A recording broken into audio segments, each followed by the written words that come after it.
Hello नमस्कार प्रिय मित्रांनो, अनोखी लाईफमध्ये तुमचं मनापासून खूप खूप स्वागत आहे. आज आपण एक एक पान गळावया ही जी काही कादंबरी आहे आपलं त्याबद्दल पाहूया. तर ही काही कादंबरी आहे, त्या कादंबरीची लेखिका आहे गौरी देशपांडे. आता गौरी देशपांडे यांचं पुस्तक जे काही आज आपण घेणार आहोत, एक एक पान गळावया याच्याविषयी बोलत असताना आपण ते आपल्या अभ्यासाला असल्यामुळं अभ्यासाच्या दृष्टीनं आणि उत्तर लिखाणाच्या दृष्टीनं त्याच्यामधलं पाहायचं आहे. त्याच्यामधला जो काही महत्त्वाचा भाग आहे, जे काही उदाहरणं आहे, ज्याच्या आधारे आपण यांच्या लेखनाला आपण स्पष्ट करू शकतो किंवा त्यांच्याबद्दल सांगू शकतो. अशा प्रकारे अभ्यास करायचा आहे. तो बी आपला एक सारांश रूपानं. याच्यापूर्वी तुम्ही स्वतः याचा अभ्यास केला आहे, असं मी समजतो. आणि दुसरी एक गोष्ट म्हणजे ह्याच्यामध्ये जास्त संशोधन वृत्ती जर तुम्ही धरली, तर हे जे काही पुस्तक आहे ते दुसऱ्याच दृष्टीनं तुम्ही घेऊन जाल. त्याच्यामुळं तसं न करता आपल्या अभ्यासाच्याच दृष्टीनं हे पुस्तक पाहण्याचा प्रयत्न करा.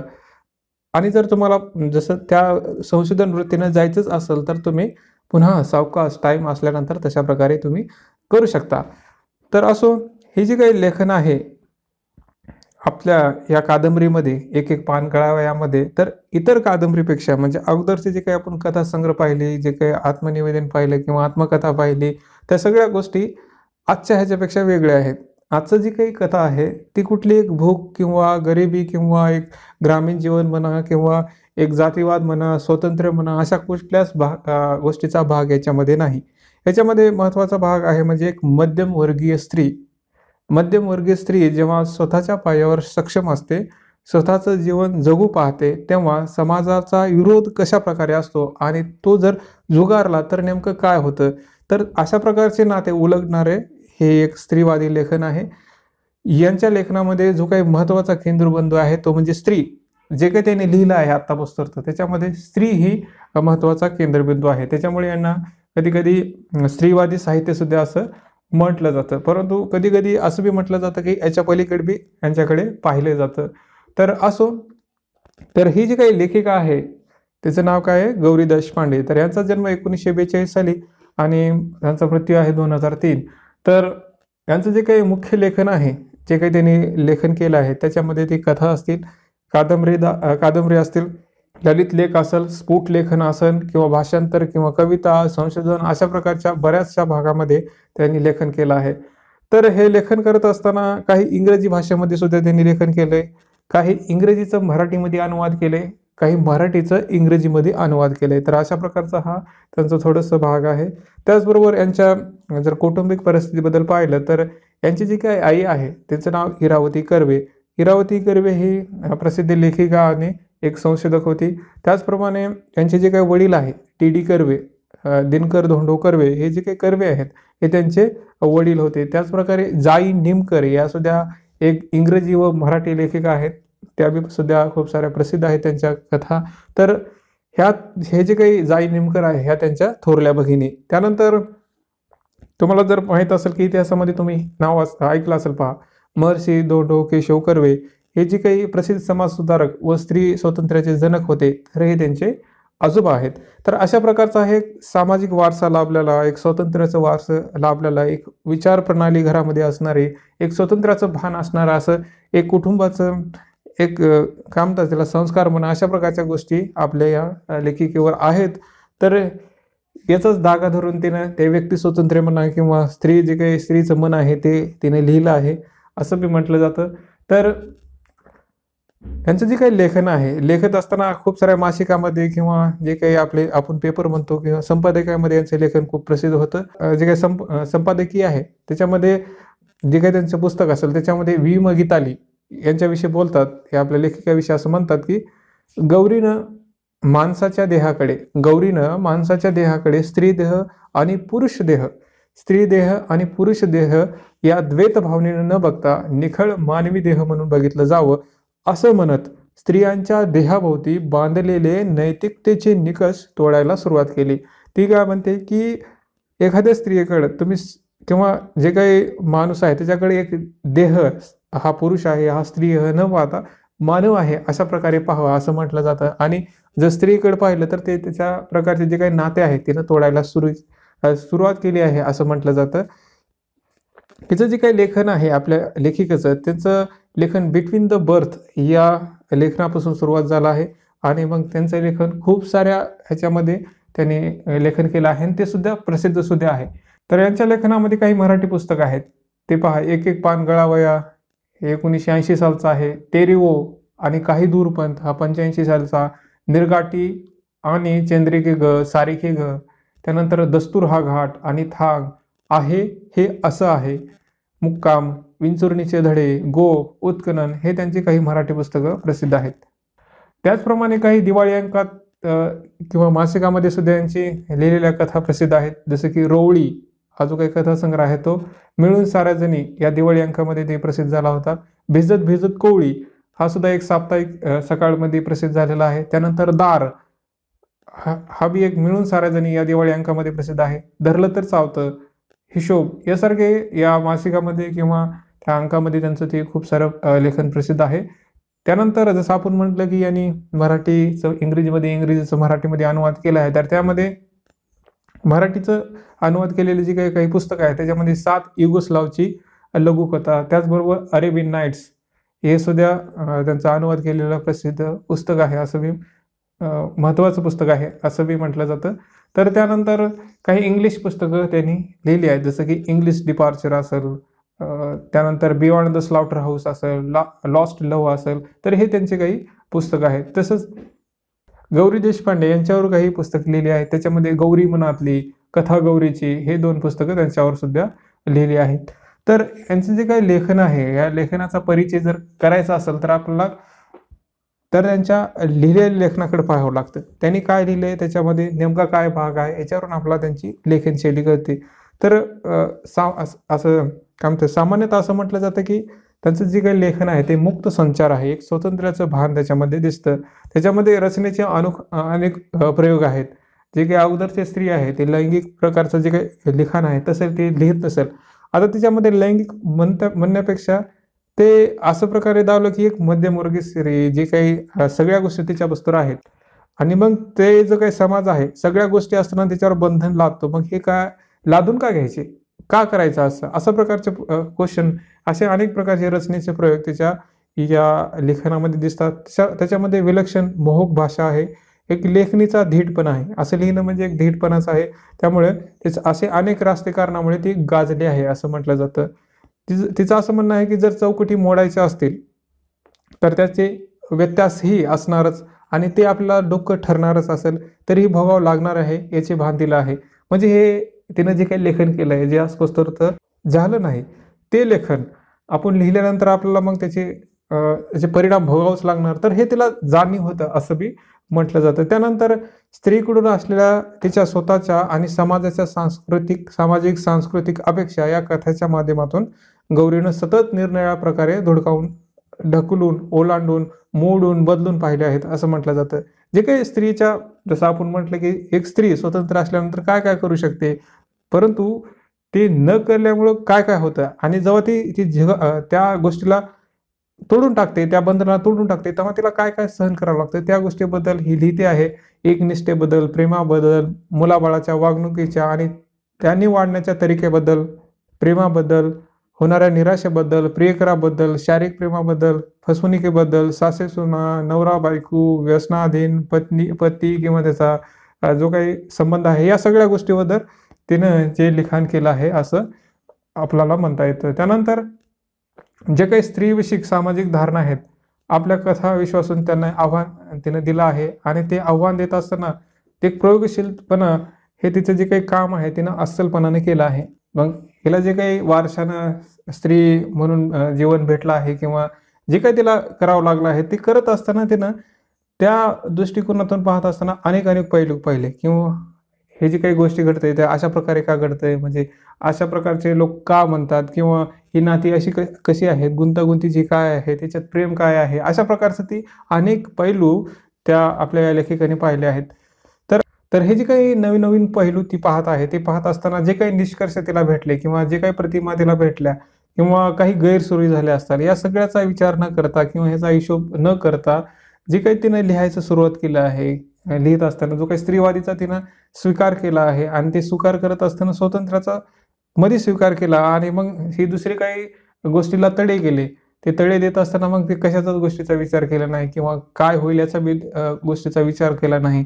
त्याला मनाला पटेल त्या प्रकारे ती लिहित गेली आणि जे ज्या आडवाटाविषयी काही माहीत नाही किंवा ज्या रस्त्याविषयी माहीत नाही त्या रस्त्यावर चालत राहिली. अशा प्रकारचं तिचं लिखाण आहे असं म्हटलं जातं. त्याचप्रमाणे हे जे काही लिखाण केलं आहे तिनं जी काही सगळ्या गोष्टी सांगितल्या आहेत त्यांच्या लेखनामध्ये, ते सांगत असताना आपल्याला प्रदक्षिणाचा जो काही भाग आहे आपल्या पुस्तकामधला, प्रदक्षिणा खंड दुसऱ्या ह्याच्यामधला जो भाग महत्त्वाचा आहे तो सुद्धा आपण पाहावा लागतो. त्याच्यामध्ये 1-2 पान आहेत ते सुद्धा आपण पाहूया. तर तुमच्याकडे जर पुस्तक असेल तर तुम्ही पेज नंबर 144 वर येऊ शकता. त्याच्यामध्ये हे जे काही पुस्तक आहे ते पुस्तक तुम्हाला माहीतच आहे, प्रदक्षिणा खंड दुसरा. याच्यामध्ये पेज नंबर 144 वर या, पहा गौरी देशपांडे तिथं काय काय लिहिले ते पाहूया आपण. कमल देसाई नंतर कथालेखिका म्हणून गौरी देशपांडे यांचा विचार करावा लागतो. प्रमुख स्त्रीवादी लेखिका म्हणून त्याचा निर्देश केला जातो, तो उचित नाही. जसं पहा, आपण पहिलं सुरू म्हटलं की यांच्या स्त्रीवादी लेखिका आहेत, परंतु ते उचित नाही म्हणते. कारण जसं मी तुम्हाला अगोदर सांगितलं, तर या पुस्तकाला तुम्हाला इंटरप्रेट करायचं असेल किंवा याचा दुसरा भाग जर पाहायचा असेल तर ते संशोधन वृत्ती न पाहता येतं. तिने जे काही लिहिलंय त्या लिहिण्याच्या पलीकडे जाऊन या पुस्तकाचा निष्कर्ष काढता येतो. तर अशा प्रकारच्या भागामुळे आपण फक्त स्त्रीवादी लेखन आहे असंही आपल्याला म्हणता येत नाही. हा भाग इथे म्हटलंय, तर याचा अर्थ अशा प्रकारे होतो. त्यानंतर कोणतीही आधुनिक साहित्य चळवळ अगर ध्येयवाद वा निष्ठा होऊन तिच्या प्रसारासाठी त्यांचे लेखन घडत नाही. कोणतेही आधुनिक साहित्य चळवळ अगर ध्येयवाद वा निष्ठा घेऊन तिच्या प्रसारासाठी त्यांचे लेखन घडत नाही. स्त्री स्वातंत्र्याचा शोध त्या आपल्या कथातून घेतात, म्हणून त्यांच्या कथा स्त्री केंद्रीय आहेत असं आपल्याला म्हणता येतं. 1970 पासून त्यांचे लेखन चालू आहे. एक रोकडा विचार मांडणाऱ्या कौटुंबिक परंपरांचे पुनर्मूल्यमापन करणाऱ्या सुबोध आकर्षक भाषाशैली अवगत असणाऱ्या सुबोध आकर्षक भाषाशैली अवगत असणाऱ्या, नव्या पिढीशी प्रांजळ धाडसी हितगोज करणाऱ्या, असांकेतिक अंश त्रिखंडात जगणाऱ्या मराठीतल्या अपूर्व लेखिका म्हणून त्यांच्याकडे पाहिलं जातं.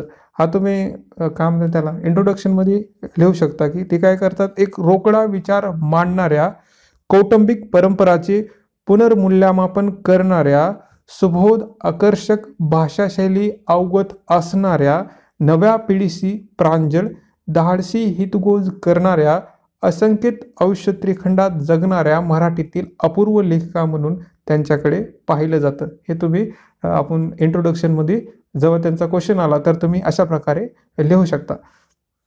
त्यानंतर पहा, जाणत्या वाचकाच्या लेखी त्यांच्याभोवती कौटुंबिक कर्तृत्वाचे एक वलय आहे. त्यांनी चित्रित केलेली स्त्री प्रतिमा कशी आहे? मध्यम वर्गात जन्मलेली ही स्त्री उच्च मध्यमवर्गीय वर्तुळात वावरते आहे. वर्तुळात वावरते आहे. आधुनिक उद्योगप्रधान जीवन प्रणालीतून येणाऱ्या जीवन मूल्यानुसार ते स्वतःला घडविते आहे. ती वेगवेगळ्या क्षेत्रात पुरुषाच्या बरोबरीनं काम करते आहे. विवाहित असणे अगर नसणे यामुळे तिच्या प्रतिष्ठेवर काहीही परिणाम होत नाही. व्यक्ती म्हणून इतरांनी तिला मानले पाहिजे असा तिचा आग्रह आहे. स्वतःच्या आयुष्याचा प्रत्येक निर्णय घेण्याचा अधिकार आपल्याला आहे ती मानते. लैंगिक व्यवहारातील समाज मान्यता म्हणजे नैतिकता हे समीकरण ती अमान्य करते. ती काय म्हणते? लैंगिक व्यवहारातील समाज मान्यता म्हणजे नैतिकता हे समीकरण ती मान्य करते. राईट ऑन मिस्टर या कथेत असे दिसते की मध्यमवर्गीय भारतीय संकुचित स्त्री जीवनाच्या कल्पना आता फार काळ टिकणाऱ्या नाहीत. कारण आधुनिक काळानुसार काळ बदलतो आहे आणि हा बदल घराच्या उंबरठ्यापर्यंत येऊन पोहोचला आहे. कुटुंबातील नाती ही व्यक्ती जीवनावरची ओझी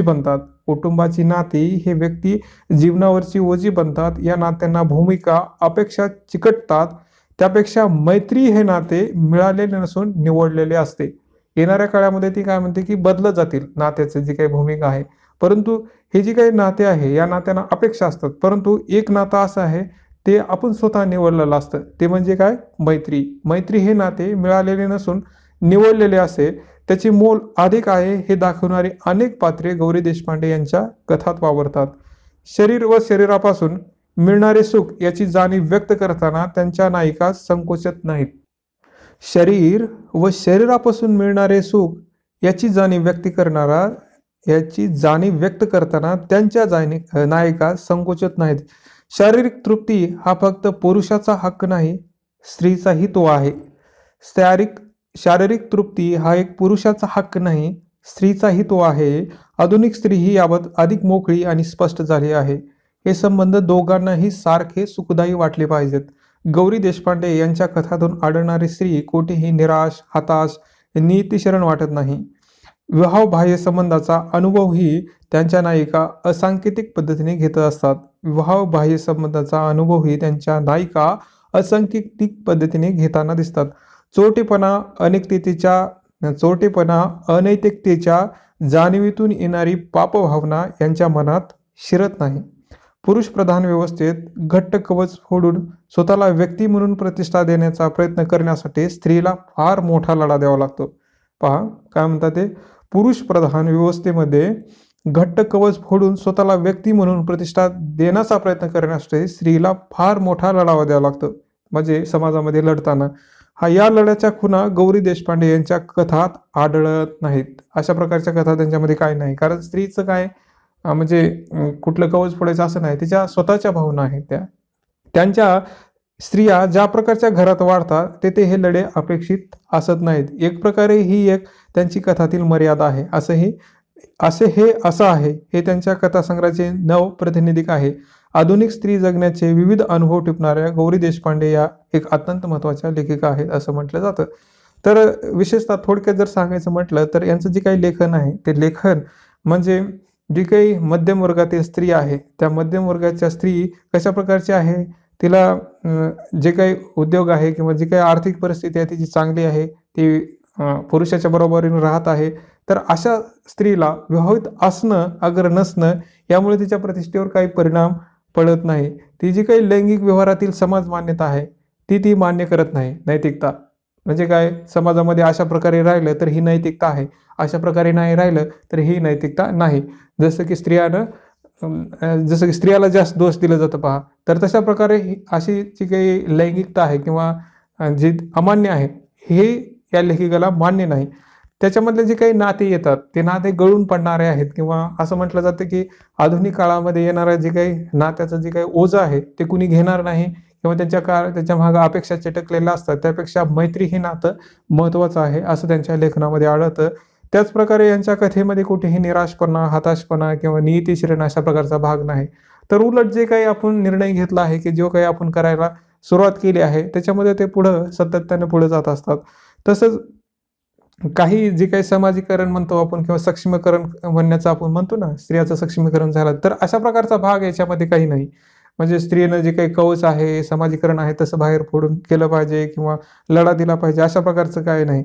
तर याच्यामध्ये महत्त्वाचा भाग म्हणजे ह्याच्यातली स्त्री आहे ना, स्त्रीला सगळे जे काही अधिकार असतात एका घरामध्ये, कारण ती आर्थिक बरोबर आहे किंवा इतर प्रकारच्या गोष्टींना बरोबर आहे, हे असताना सुद्धा इथं हा महत्त्वाचा पॉईंट आहे की हे असताना सुद्धा समाज एखाद्या स्त्रीला त्यांच्यानुसार का वागवतो, म्हणजे समाजाला काय वाटतं की अशा प्रकारची ही नीती असायला पाहिजे, मग ती किती स्वतःच्या मेहनतीवर कमवते असो किंवा नसो, तर हे जे काही समाजाच्या ज्या बेड्या आहेत ती अमान्य करते. तर अशा प्रकारचा भाग आहे.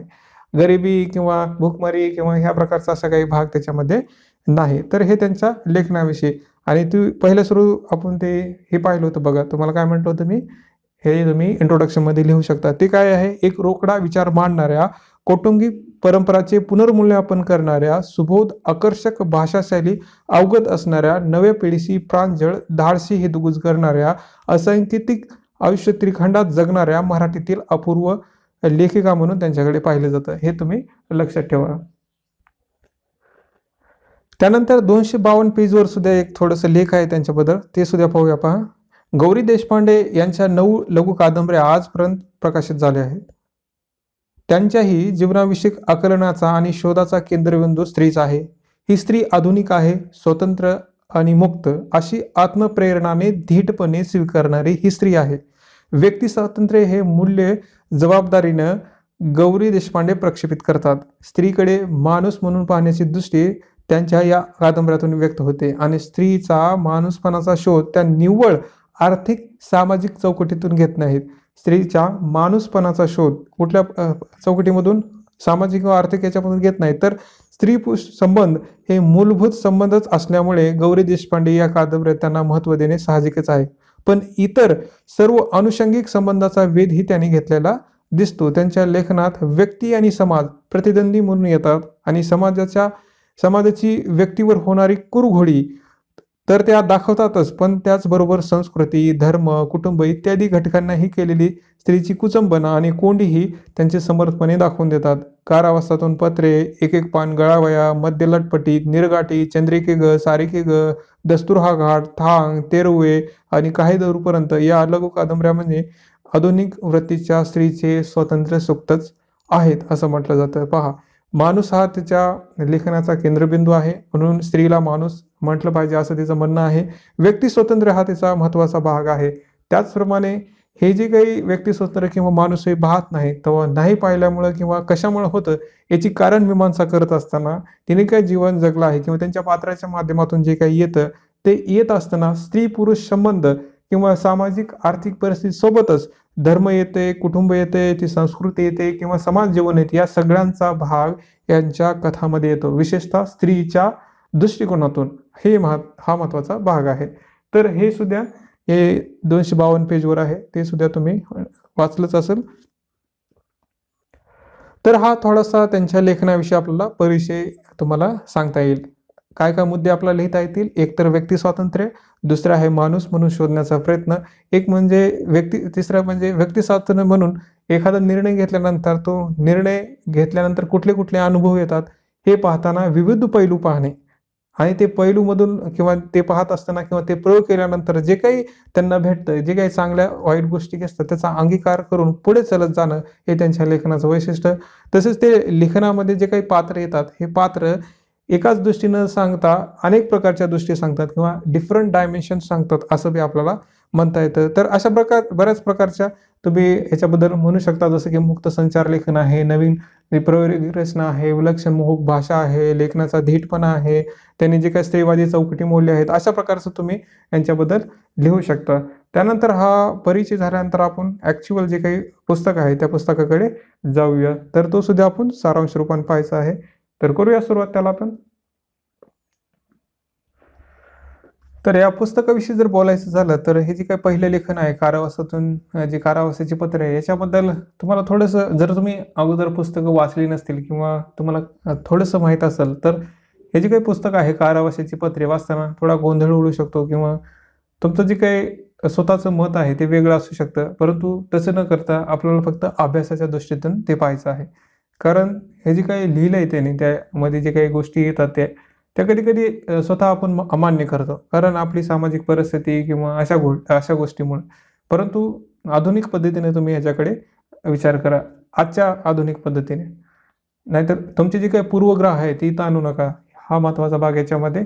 तर हे जे काही कारावासाचे पत्र आहे, या कारावासाच्या पत्रामधून ह्याचं जे अगोदरचं जे ह्या नायिकेमधून जे काही गोष्टी आहेत, म्हणजे पुरुष किंवा स्त्री संबंध असतील किंवा जे काही मनाला भिडणाऱ्या गोष्टी आहेत, जे मनाला स्वातंत्र्य आहे ते त्यांनी करायचं ठरवलं आहे, म्हणजे ते करत आहे. त्याच्यामध्ये तसं दावलं की जे काही त्याच्यामध्ये पात्र येतात, ते पात्र येत असताना मग त्याच्यामध्ये ते दिलीप असेल किंवा प्रयाग असेल, मदन असेल, अकबर असेल, सुलतान, मनू, हे जे काही पात्र आहेत ते पात्राच्या माध्यमातून तिचं जे काही स्वातंत्र्य आहे किंवा तिचा जो काही बिनदिक्तपणा म्हणा किंवा एक स्वतंत्र पुरुष विचार हा त्याच्यामध्ये आपला दिसतो. जसं की अकबर सुद्धा तिथं म्हणतो की तुझ्यासारखी मुलगी मी कुठंच पाहिली नाही, तुझ्यासारखी मुलगी मी कुठंच पाहिली नाही, कमाल की लड़की हो आप, और एक मर्द जैसी स्वतंत्रता. तसं ते अकबर सुद्धा तिथं म्हणतो पाहते एका पत्रामध्ये. ते कसं म्हणतो की तुझ्यासारखी मुलगी मी कुठंच पाहिली नाही, कमाल की लड़की हो आप और एक मर्द जशी स्वतंत्र. तर या वाक्यामधून तुम्हाला समजतं की तिने जे काही लेखन केलं आहे म्हणजे त्याच्यामध्ये किती प्रकारचे स्वतंत्र असेल त्या पत्रामध्ये. तुम्ही स्वतः वाचलं असेल तर ते तसं म्हणतो तो अकबर की पुरुष असा वागत नाही किंवा जे काही पुरुष आहे असं करायला लागतं ते तशा प्रकारे तू वागत आहेस, अशा प्रकारे म्हणतो की एक मर्द जशी स्वतंत्रता. तर अशा प्रकारचं तिचं लेखन आहे किंवा तिचं काही जीवन आहे, जगणं आहे, ते असं म्हणजे एका पुरुषासोबत म्हणजे एका संग मैत्री करायची, पुन्हा त्याची सोडायची, पुन्हा दुसऱ्या संग करायची. तर अशा प्रकारचं हे जे काही नातं आहे त्याच्यामध्ये, तर ते तुम्हाला त्याच्यामध्ये दिसल. तर याच्यामध्ये स्वतःच्या वर्तनातून प्रेम आणि प्रेमातील जी काही एकनिष्ठा आहे यांच्या गोष्टीबद्दल तिचा उरांगीपणा स्पष्ट होतो त्याच्यामध्ये. किंवा नवऱ्याची निवड, घटस्फोट, मित्राची निवड, त्यांच्याशी असणारे संबंध, पुन्हा त्यांचं जे काही पुरुष निर्मित किंवा याच्यातले जे काही समाजाचे संबंध आहेत ते सुद्धा त्याच्यामध्ये आपल्याला दर्शवते. किंवा जे काही प्रस्तुत या कथेतील नायिका आहे त्या नायिकामध्ये स्वतः जे काही जगण्याचे किंवा वावरण्याचे नियम आहे ते स्वतः ठरवते आणि त्याच्यानुसार ती वागते सुद्धा. त्याच्यामुळं काही जणाला किंवा ते जे काही पात्र भेटतात त्याला काय वाटतं की ही जी काही स्त्री आहे ती कशी आहे, अविचारी आहे, बिनदक्त आहे, स्वतंत्रपणाने वागते किंवा अशा प्रकारच्या स्वभावाची आहे, असं या कारावासाच्या पत्रामध्ये आपल्याला दिसतं. तसंच तिचं जे काही स्वतंत्र आहे ते स्वतंत्र जरी तिनं पत्कारला असेल, जसं की हे जे काही समाजाचे साचे किंवा समाजाचे नियम तोडले असेल, तोडून जरी पुढे गेली असेल तर त्या वाटेवर सुद्धा तिला कारावासच आहे. म्हणजे तिला नको ते गोष्टी पाहायला लागल्यास किंवा तिला पुढं पुढं असं वाटतं की आपण जे करतो ना ते खरंच वेगळं आहे किंवा वेगळ्या पद्धतीचं आहे. याच्यात सुद्धा अशा प्रकारच्या गोष्टी आहेत की ज्या कारावासात म्हणजे अगोदरच्या पशी बी अगोदर कारावासच होता, आता या वाटेनं बी गेलं तरी बी कारावासच आहे असं तिला वाटतं. जसं की तिचं जे काही स्वतंत्र आहे ते स्वतंत्र करत असताना किंवा तशा वाटा चुकून मग तिला स्वतःला आत्मभान होतं.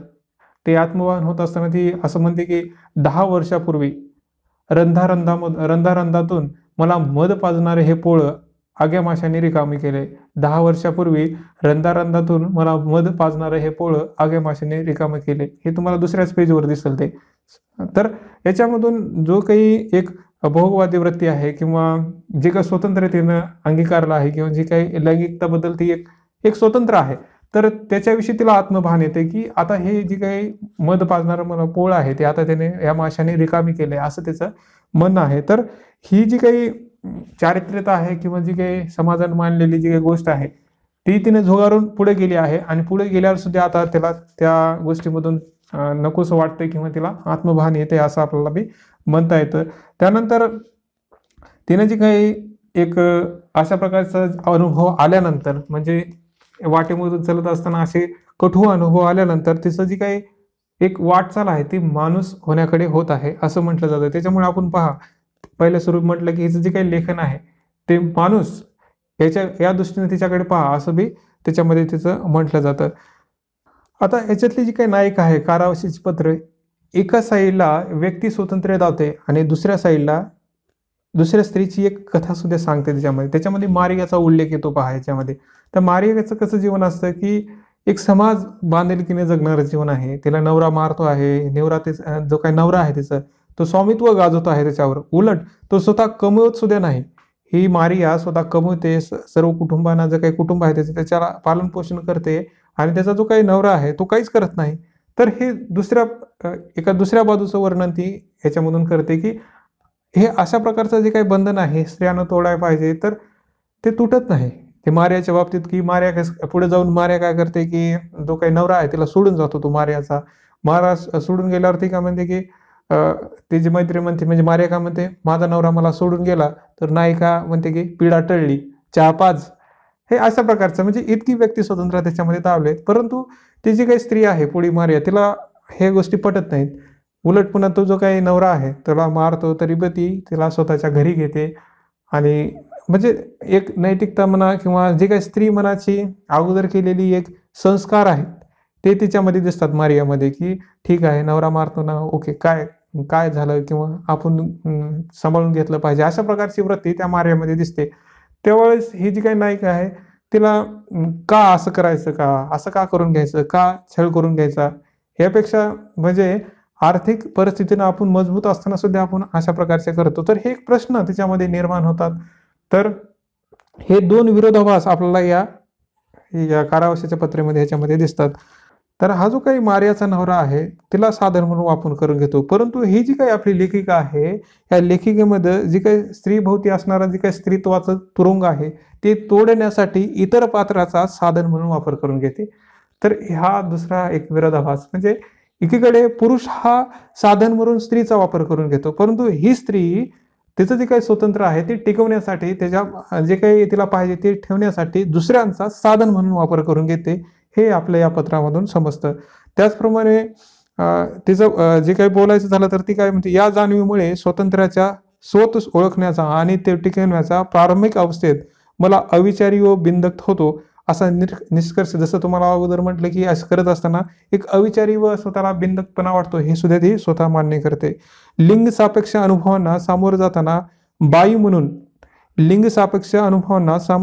बाई म्हणून केवळ साधन रूप होणं व त्या नात्यापासून उद्भवणारे प्रेम, स्नेह, प्रीती अशा आवरणातून येणारे शोषण रोखणं किंवा त्याची तीव्रता बोथट करणं आवश्यक आहे, हे तिला नव्यानं पटतं. म्हणूनच उरलेल्या प्रवासात एखाद्या दिलीपची मदत लागलीच तर ती घेण्याची तिची तयारी आहे, पण तरीही तिला कायद्याच्या, प्रेमाच्या, कर्तव्याच्या आणि दयेच्या हुकमतीतून मुक्त व्हायचं आहे. तर अशा प्रकारचं आपण जसं म्हटलं मारियाचा आणि ह्या लेखिकेचा जसा आपण उल्लेख केला, तसंच या वाक्यामधून तुम्हाला समजलं असेल की तिला या प्रकारचं सांगायचं की हे जे काही बंधन आहे त्याला बोथट करायचं आहे, त्याला कमी करायचं आहे. बाई म्हणून हा जो काही समाज त्याच्यावर लादतो आहे तो तिला मान्य नाही, त्याच्यामुळे ते दुसऱ्याचा जर काही दुसरी येतात पात्र त्याचा साधन रूप म्हणून ती वापर करते असं बी म्हटलं जातं. आणि त्याचबरोबर करत असताना तिला कायद्याच्या, प्रेमाच्या आणि कर्तव्याच्या या गोष्टीमधून तिला मुक्त व्हायचं नाही. फक्त हे जे काही समाधान लादलेलं आहे बिनकामाचं ते तिला नष्ट करायचं आहे असं आपल्याला म्हणता येतं. मुक्तीसाठी असुसलेली ही नायिका आहे. मुक्तता पाहिजे किंवा स्वातंत्र्य पाहिजे, स्वातंत्र्याचे हक्क पाहिजे, अशा प्रकारसाठी एक असुसलेली नायिका आहे असं बी आपल्याला म्हणता येतं. नव्या उमेदीनं माणूसपणाच्या प्रवासाला सुरुवात ही ती करते. या प्रवासाची जी काही मानसिक तयारी आहे, तिची जी काही इच्छा आहे माणूसपणाला किंवा माणूस होण्याला, ही अर्थपूर्णता व समृद्धता देणारी आहे. कारण तिने घेतलेले जे काही अनुभव आहेत या वाटेवर गेल्यानंतर, त्या अनुभवामुळे ती माणुसकी किंवा माणूस जो होण्याचा जो काही प्रयत्न असतो याला अर्थपूर्णता आणि समृद्धता लाभली आहे. जसं की आपण म्हणतो पहा, एखादी गोष्ट करत असताना आपण माहीत नसताना जर त्या रस्त्यावर चाललो आहे तर त्याच्यामध्ये येणारे जे काही अनुभव आहेत, त्यांच्या कुटुता आहे, तेव्हा जेव्हा आपण कळते तेव्हा आपण योग्य मार्गाला जातो किंवा योग्य डायरेक्शनला जातो. तर तशा प्रकारचा हा भाग आहे. तिनं जे काही केलं आहे ते स्वातंत्र्य मोडण्याचं काम केलं आहे. म्हणजे ह्या जे काही समाजाचं स्वातंत्र्य लाभलंय त्यांचं स्वातंत्र्य राखण्यासाठी स्त्रीवर स्वातंत्र्य जे काही लाभलं आहे किंवा बंधनं जे काही जखडली आहे ते सोडून किंवा त्या तोडून जे जात असताना जिला काही अनुभव आले किंवा कुटुता आली, त्याच्यामुळं म्हणजे इथं महत्वाचा भाग म्हणजे काय, तिला कटू अनुभव कामुळे आले की ती कशा प्रकारचा प्रयत्न करू पाहते की साधन रूपानं दुसऱ्याला बघण्याचा प्रयत्न करते साधन रूपानं. त्याच्यामुळे तिला कटू अनुभव आले असं वाटतं आणि त्याच्यामुळे ती माणूस होण्याच्या जी काही प्रक्रिया आहे त्याच्याकडे वळते असं बी आपल्याला म्हणता येतं. प्रेमाचा त्रिकोण चौकोनाच्या केंद्रस्थानी असलेली इथली नायिका ही पराभूत, असहाय्य, भाबडी अशी परिस्थिती शरण नाही. तिची कृतिउक्ती ती तपासून सोडवून परीक्षा करते. म्हणजे जे काही घडले ना, ठीक आहे परिस्थितीमध्ये असं घडलं किंवा तिनं स्वतःमुळे केलं तर त्याची सगळी कृती उक्ती करते किंवा त्याचं जे काही ताले आहेत किंवा जे काही त्यानं जे काही त्याच्या भागे बांधलेले जे काही ओलं आहे ते सगळं सोलून उकरून बघते आणि त्याचं परीक्षण करते.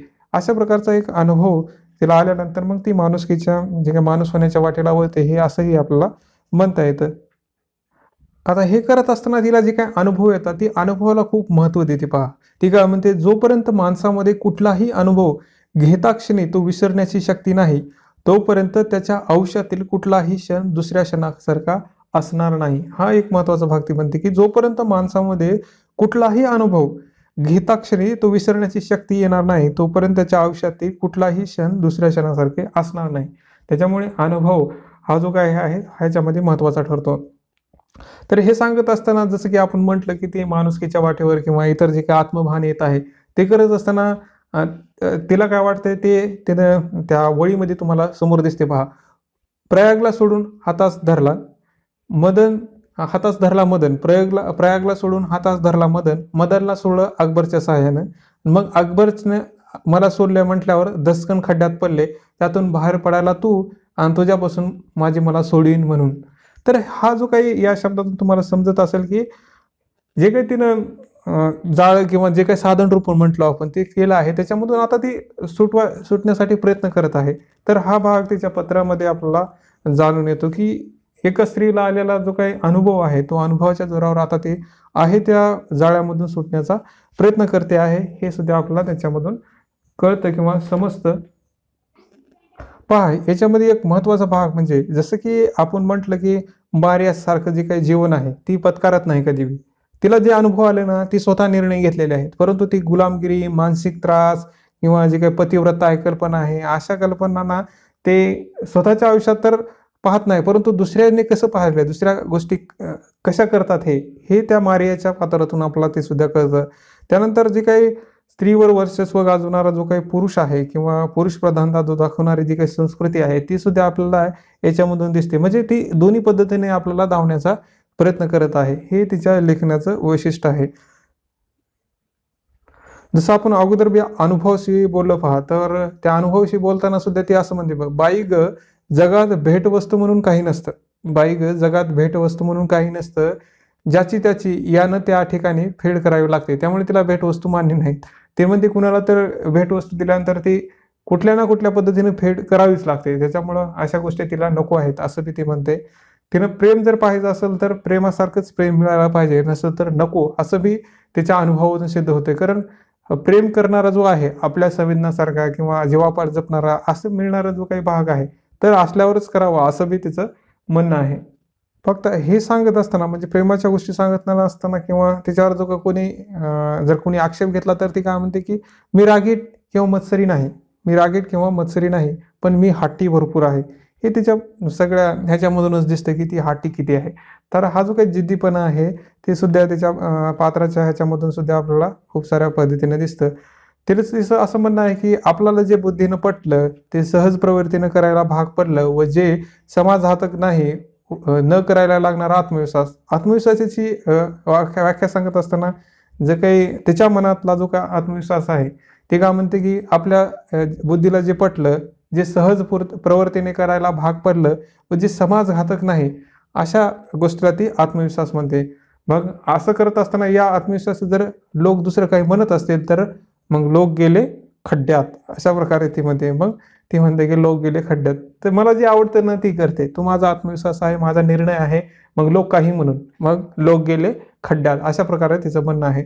तर हा एक भाग त्यासाठी म्हणजे एक माणसाची व्यक्तिमत्वात होतो की कसं स्वतंत्रतेनं स्वीकारलं आहे. स्वतंत्र स्वीकारल्यानंतर ते मागं खेच किंवा जे काही काय म्हणतात ते मागं पुढं पाहत नाही, ते स्वतःवर विश्वास ठेवते. हा एक आत्मविश्वासाचा भाग आपल्याला यांच्या या बोलण्यामधून सुद्धा जाणवतो. तर हे जे काही वाक्य आहे त्याच्यामध्ये येणारे ते तुम्ही स्वतः व्यवस्थितपणे त्याच्याकडे अभ्यास प्रतीने पाहण्याचा प्रयत्न करा. त्यानंतर हा जो काही समाज आहे, जो समाज स्वतःचं पोट भरणाऱ्या किंवा शिक्षित लोकीला, जे काही शिक्षित मुली आहेत किंवा शिक्षित स्त्री आहेत त्यांच्यावर बंधने लादतो, तर का लादतो हा प्रश्न आहे. त्याला असं बी म्हणणं आहे की हा जो काही समाजाचं एक काय म्हणतात एक प्रवृत्ती आहे की नवरा म्हणजे काय तर आर्थिक जे काही मदत करणारा किंवा आर्थिक गोष्टी पाहणारा, बाई म्हणजे काय तर घरच्या गोष्टी पाहणारा. हे काय हे कोण ठरवतं किंवा असल्या काय गोष्टी आहे असं तिचं म्हणणं आहे. त्याच्यामुळं तिचं म्हणणं आहे की या जे काही गोष्टी आहेत त्या मला मान्य नाहीत, ह्या गोष्टी ती झुगारून देते आणि झुगारून देऊन स्वतःची वाट स्वतः निर्माण करते असंही आपल्याला म्हणता येतं. त्याचबरोबर हे जे काही सगळं घडलं तिच्याबद्दल या पत्रामध्ये, जे काही तिचे संबंध आहे, जे काही तिच्या मैत्री आहेत किंवा जे काही तिने केलं आहे ते करत असताना ती म्हणते की या सगळ्या ज्या गोष्टी घडल्या आहे या सगळ्यांचेही आभार आणि त्या मित्राचेही आभार असं म्हणते आणि ती स्वतः म्हणते की मला आता वाट सापडते. तर हे या शब्दातून तुम्हाला समजते की आता त्याचा जो काही प्रवास आहे ते आता एका चांगल्या गतीने किंवा एका चांगल्या दिशेनं चालला आहे असं आपल्याला म्हणता येतं. त्याचबरोबर ते दुसऱ्याला प्रश्न सुद्धा विचारते. ते जे काही ते पत्राविषयी लिहिताना त्या पत्रामध्ये असं बी म्हणते की मनू तुला वाटतं का रे की माणसं बदलतात, मनू तुला वाटतं का रे माणसं बदलतात. तर ह्याच्यामध्ये लोकांच्या प्रवृत्तीविषयी बोललं जातं. जसं की मनू आहे, मनूला एक स्वतःची बायको आहे, तरी बी हिच्या संग तो बोलत आहे किंवा ह्याच्या संग जे काही संबंध आहे त्याच्याविषयी बोलताना ती असं म्हणते की मनू तुला वाटतं का रे की माणसं बदलतात. किंवा जे काही मनूची बायको आहे ती येऊन या लेखिकाला या जे काही नायिका आहे, सॉरी लेखिका नाही, नायिका जी आहे तिला बोलू लागते, तेव्हा ती म्हणते की हे सगळं माहीत असताना असं बोलण्याची काय गरज आहे. तर ती मनूच्या बायकोशी सुद्धा नायिकेला संताप येतो की तिला मानसिक गुलामगिरी आवडत नाही. तर अशा गोष्टी आपल्याला त्यांच्या ह्याच्यामधून कळतात. तर ही जी काही असमानता आहे किंवा समाजाचा जो काही सामाजिक किंवा सांस्कृतिक जो काही परिवाराचा भाग आहे, तो अशा भागामुळे ज्या काही गोष्टी लादल्या गेल्या आहेत किंवा ज्या गोष्टी होत आहेत, तिला त्या मान्य नाहीत किंवा ज्या काही घडवून आणल्या जातात समाजामध्ये त्यासुद्धा तिला मान्य नाहीत. नातेसंबंधाकडे पाहण्याचा संयमी दृष्टिकोन देणारे जे काही मम्मी-पापा आहेत, झोकून जगायचा संस्कार देणारा जो काही सुलतान आहे, प्रवय भोगायला शिकवणारा जो काही अकबर आहे किंवा निष्प्रशह निखळ मैत्रीचा आनंद देणारा जो काही दिलीप आहे, ही सारी पात्रे नायिकाच्या जडणघडणीमधले एक अपरिहार्य घटक दिसतात आपल्याला. घरात जोपर्यंत प्रत्यक्ष अप्रत्यक्षपणे पुरुषाच्या कोष्ठत्वाला व उच्चस्नाला धक्का पोहोचत नाही, तोपर्यंत घरात शांतता, स्थैर्य व परस्परामधील संवाद टिकून राहतो. असं कुटुंब आपल्या समाजात आदर्श कुटुंब ठरतं, परंतु अशा कुटुंबातच शुभपणा आणि सातत्याने स्त्रीचं शोषण होत राहतं, असं ती दाखवून देते आपल्याला. की घरामधला जो काही पुरुष आहे, त्या पुरुषाच्यामुळे शांतता किंवा स्थैर्य हा जो काही भाग आहे तो टिकून राहतो किंवा याला आदर्श कुटुंब म्हणलं जातं. परंतु त्याच कुटुंबामध्ये स्त्रीचं जे काही शोषण आहे ते घडून येतं, हे आपल्या तिच्या पत्रामधून आपल्याला समजतं. त्यानंतर परस्परांच्या वागणुकीचे, भावनाचे, विचारांचे धागे जे काही जुळले नाहीत, तरी ते जुळले आहे असं भासवण्याचं जे काही दडपण आहे ते स्त्रीवर आहे. पुरुष या दोघांवरही नसणं म्हणजे स्वातंत्र्य, असं तिचं म्हणणं आहे. याच्यानंतर ती असं बी आपल्याला या पत्रामधून समजतं की परस्परांच्या वागणुकीचे, भावनाचे, विचाराचे धागे जुळले नाही, तरी ते जुळले आहे असं भासवण्याचं दडपण स्त्री किंवा पुरुष या दोघांवर नसणं म्हणजे स्वातंत्र्य.